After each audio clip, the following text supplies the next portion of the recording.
कभी कभी हम कहीं जाने का प्लान नहीं बनाते क्योंकि कुछ सफर बस किस्मत में लिखे होते हैं।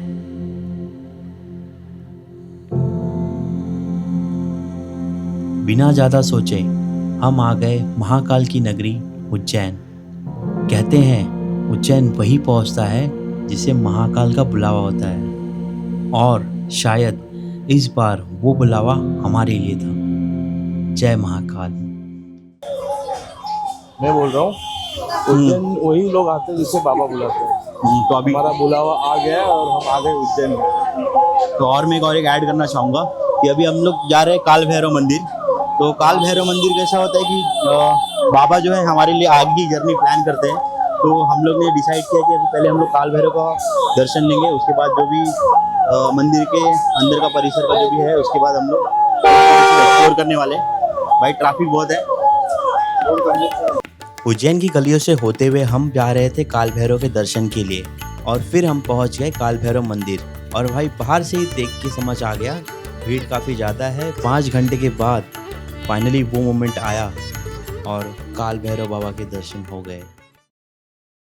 तो जैसे कि आप लोग मेरे पीछे देख सकते हो, सारे भक्त लोग बैठे हुए हैं, आरती का वेट कर रहे हैं यहाँ पे। वैसे राम घाट सिर्फ उज्जैन का एक घाट नहीं है। शिप्रा नदी के किनारे बसा ये घाट उज्जैन के सबसे प्राचीन और प्रसिद्ध घाटों में से एक माना जाता है। यहीं साल भर लोग स्नान, पूजा और आरती के लिए आते हैं, और कहा जाता है कि भगवान राम जी ने यहीं अपने पिता राजा दशरथ जी का पिंडदान किया था। इसी मान्यता की वजह से इस घाट को राम घाट कहा जाता है।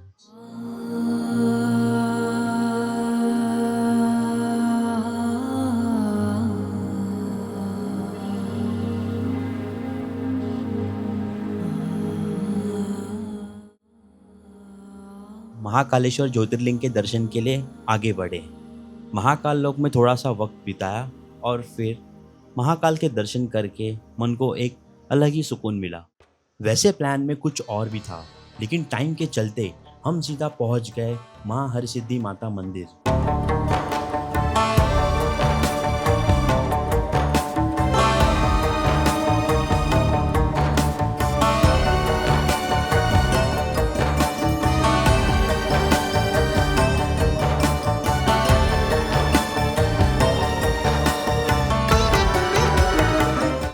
मां हरसिद्धि माता मंदिर को शक्ति पीठों में से एक माना जाता है।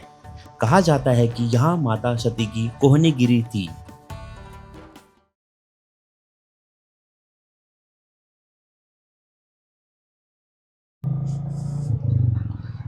सो गाइस, अपना ब्रेकफास्ट हो गया। नॉर्मली हम लोग ने खाली कॉफ़ी पिया है, एंड क्योंकि जल्दी में है तो टाइम थोड़ा बचाना है और फटाफट ओमकारेश्वर पहुंचना है अपने को। अब बारिश यहाँ पे मेरे को लगता है नहीं कि, तो मुझे लगता नहीं कि बारिश यहाँ पे होगी। तो फिर भाई जैकेट वगैरह सब पहन लिया है, क्योंकि यहाँ पर ऐसा ना भाई कोई भी कैसे भी गाड़ी चला रहा है, जिसको जैसी मर्जी, अपने मन के राजा है यहाँ पे लोग। यहाँ पे अंदर आने के बाद सिटी अच्छा लग रहा है भाई। वो पैच में तो थोड़ा लग रहा था गाँव खेड़ा, बट अभी सिटी में हम लोग ने एंटर कर लिया तो काफ़ी क्लीन है भाई। वही मतलब हो गया ना, जब तक देखोगे नहीं तब तक जानोगे नहीं, और जब जानोगे नहीं तो फिर पता भी कैसे चलेगा। देवी अहिल्या विश्वविद्यालय। अभी हम लोग प्रॉपर इंदौर में हैं, और सिटी है प्रॉपर। एमपी के लोग ना भाई, मैं बोल रहा हूँ ना, 3 टाइम ये लोग ना पोहा खाते।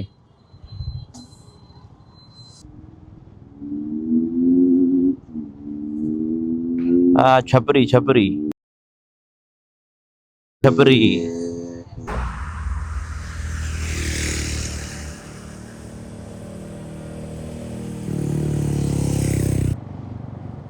हाँ,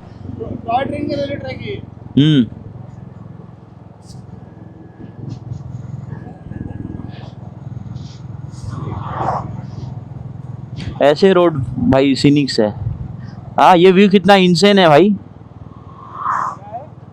ये व्यू कितना इंसेन है। राइट लेफ्ट दोनों साइड ग्रीनरी, इतने बड़े बड़े पेड़।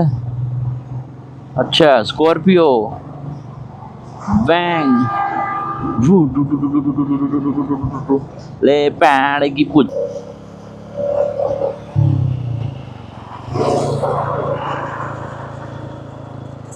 Omkareshwar only 45 kilometre.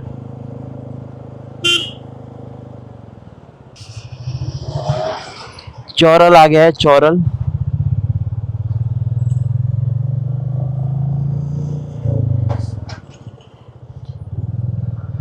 तो 2 ज्योतिर्लिंग अपने कंप्लीट हो जाएंगे एमपी के।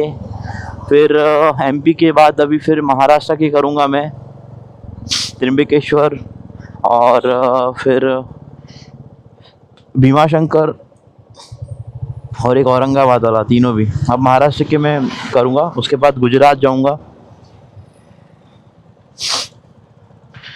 फिर नॉर्थ साइड में काशी एंड अपना केदारनाथ। तो आगे का प्लान बना ही है हमारा।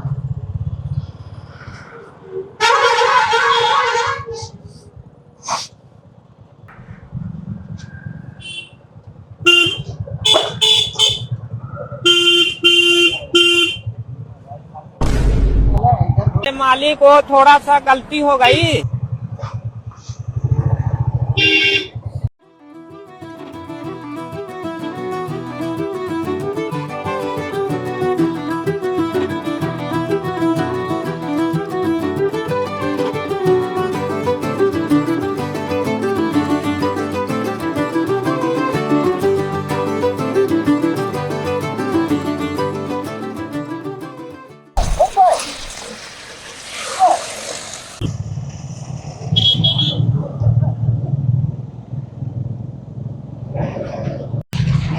ये है नर्मदा नदी,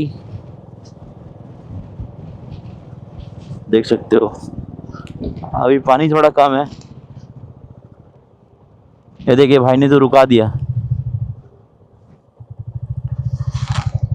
सो फाइनली हम लोग ओमकारेश्वर पहुंच चुके हुए हैं। देख सकते हो आप लोग बोर्ड, और काफ़ी भक्त यहाँ पे आए हुए हैं, उनकी भीड़ आपको पता ही चल रहा है ये ट्रैफिक देखकर।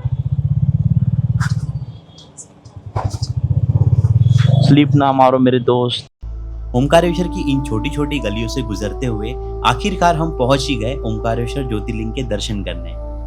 दर्शन के बाद निकल पड़े नर्मदा में नाव की सवारी पर। फिर इसी नर्मदा में स्नान करके एक अलग ही सुकून महसूस हुआ।